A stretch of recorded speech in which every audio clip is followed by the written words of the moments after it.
Hey guys, subscribe for daily content, and if you're shopping for gear, make sure you check out the description for the newest items at some of the very best online retailers. There's also links for some of the items that I personally recommend. Thanks! What's going on YouTube? Metal Complex here, and today I've got another short little unboxing to share with you guys. We have something from Ameight or Ameight Knives. Have essentially said the same thing, just sped it up. Who is Ameight? It's essentially Miguron, or it's like a sister company of Miguron. To this day, I don't understand why they separate the companies, but whatever. I'm not here to determine that. I'm here to determine whether or not what we're looking at is a good knife. Thanks so much to Ameight/Miguron or whoever for sending this in. Thanks to my patrons for supporting me. Whatever this is almost certainly available. So I will have it linked in the description so that you guys can check it out if you want to. It absolutely does help my channel, sincerely. I mean, you have no idea. It helps my channel so much when you use those links before you buy something, but that is entirely up to you. So Ameight, much like Miguron, tends to play it pretty safe, just giving you my predictions, if you care. They tend to play it pretty safe on the design front. So it seems like we have some sort of universal parameter for knife, and then we just alter lines a little bit. And that works for a lot of people. You know, a lot of people look at this modern knife world and they think, wow, there's a lot of like points and angles and colors, and I'm not really into that. I do want a nice knife, and you know, in some cases I might want to spend a little more money. I want something that looks more like a pocket knife and less like some sort of futuristic fantasy grenade from Halo, right? I mean, that's a lot of times what we get in the modern knife world. So I like that stuff. But I also like the simpler stuff. Who knows? Maybe what we have here is something less simple and more complicated. This is called the Klysta. I don't know if that's a real word. You know what? I'm honestly all for made-up names and made-up words when it comes to knives, because all of the real words seem to be taken. Okay, do we have something that's not a premium knife? Do we have a budget knife? Let's take a look here. I think what we have is perhaps some... No, I feel like we definitely have a budget knife here. The nice thing about Ameight and Miguron is on the budget end, which is really where I feel like they shine. They have some really good stuff that's premium, don't get me wrong. But their execution shines through in the budget territory, especially considering their prices tend to be lower than competition, even when adding things like titanium pocket clips, which is almost certainly what this is. Let me take a look here real quick. Let's get a magnet. Yeah, it's wanting to go after the blade. That is a titanium pocket clip. So we do have that. In true Ameight and Miguron fashion, there's no option for the clip to be mounted on the left-hand side, which is baffling to me, but okay. We got kind of doorknob barrel studs, which is fine. Those are comfortable because they're radiused, and we have a front flipper. So, okay, we have a pretty straightforward, I don't know if you want to call this a modified drop point, right? But the other thing, initially I thought it might be hollow ground, and I think is it subtly? Boy. You know, it appears like it is, but then again, no, I don't think so. Let's get a nice zoom and take a look here. This makes it seem that like it is, but I'm telling you guys, from here down, this is flat. So I was hoping, you know, there was a part of me that was like, oh boy, fancy, it's going to be hollow ground.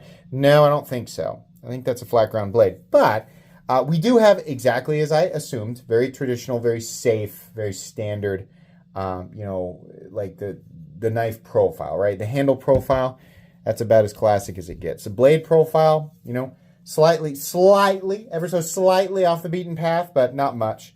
It always confuses me. There's this weird, and tell me, I mean, I feel like I'm right. Tell me what you think. Every time we get a knife like this with a flipper tab, companies forget that the jimping doesn't need to stop as soon as it's past the point of being useful when front flipping it, right? I mean, I'm honestly surprised they went all the way here. When it's a flipper tab, or when they're designing a flipper tab, they essentially just give it enough jimping to operate as a front flipper, and then they just stop. Companies need to continue, because when the blade is open, your hand, I mean, this is all just one continuous spine. It's not like it changed here. There was like a ramp or something that made it more or less useful to put jimping out there. No.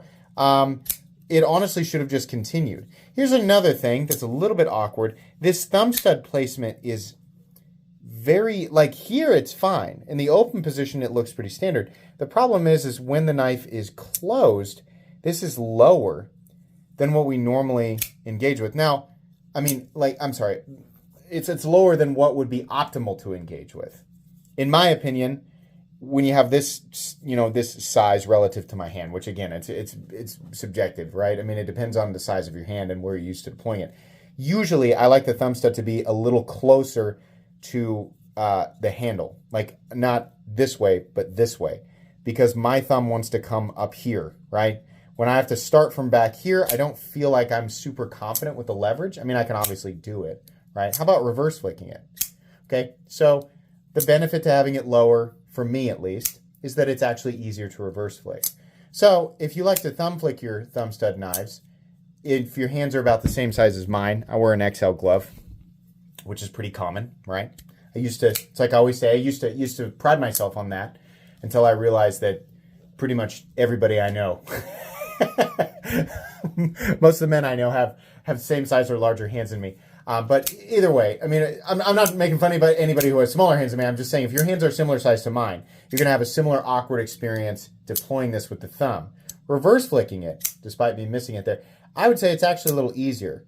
The front flipper, actually just fine. Honestly, the front flipper's great. The D10 on this, really nice. What do we have for steel? Reveal yourself. What are you made of? Why? Where? What the heck? Really? Well, the listing will have it. This is just an unboxing and first impressions. I'll have this listed in the description. Probably D2 or 14C28N. I don't think Migron and Ameight like to work with much of anything else.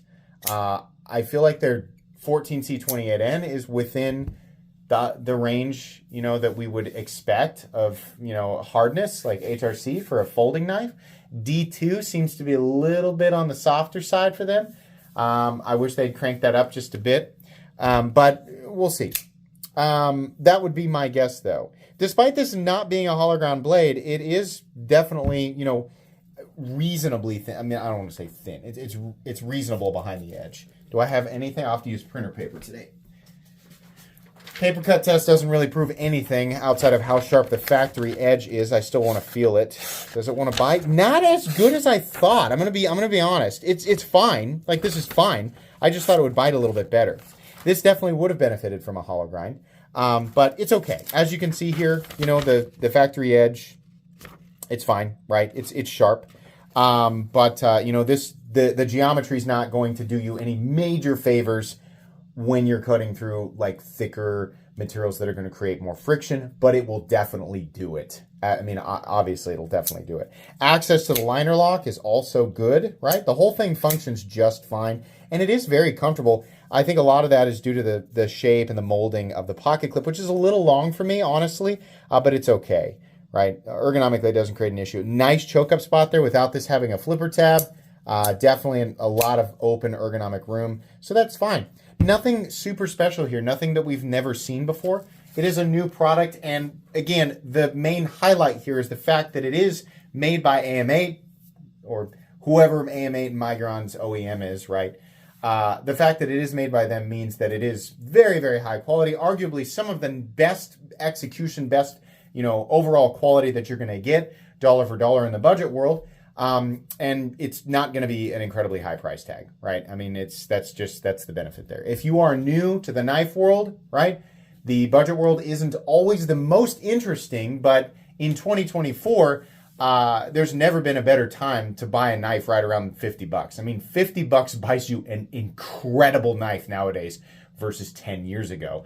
With all of the complaints and the frustrations surrounding inflation and what it's doing to the knife market, it's amazing that at the same time, inexpensive knives have become infinitely more impressive. We have to remind ourselves, you know, in a lot of ways, as frustrating as it is to exist in the 2024 knife world, we are super lucky in terms of how easy it is to get a high quality tool for $40 to $50 nowadays, which is probably where this guy's landing, right? Anyways, that's going to be it for the first impressions. At some point, I'll do a review on this knife, but it's pretty straightforward. I'm not really sure that there's anything that needs to be covered in the review that I didn't cover here, but perhaps if I learn something different. For right now, that's going to be it. Please make sure to follow me on Instagram at metal_complex. If you enjoyed this video, leave a like. If you'd like to check out my other content, I do, of course, have lots of videos of knives that are either expensive or inexpensive that I do or don't like, so check those out. And if you enjoy all my content, go ahead and click on that Metal Complex logo right there and subscribe because there's definitely more coming. Thanks again for watching, everybody, and have a great day.